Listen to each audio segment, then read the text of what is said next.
নাহমাদুহু ওয়া নুসাল্লি আলা রাসূলিহিল কারীম, আম্মা বাদ।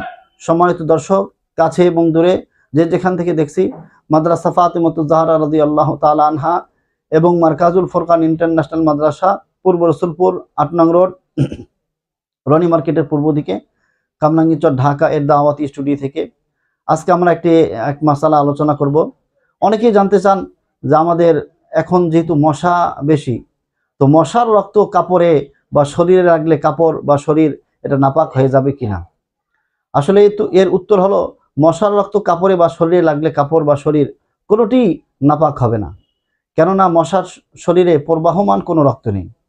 সুতরাং মশার রক্ত শরীর বা কাপড়ে লেগে থাকা অবস্থায় নামাজ পড়া জায়েজ হবে। তবে একটা বিষয় লক্ষণীয়, কোনো মশা যদি স্বাভাবিকের চেয়েও বেশি পরিমাণ রক্ত পান করে এবং এর দরুন তার শরীরের ভিতরে প্রবাহমান রক্তে এসে যায়, তাহলে সেই রক্ত যদি আবার কারো শরীর অথবা কাপড়ে লাগে, তাহলে তখন শরীর অথবা কাপড় নাপাক হয়ে যাবে।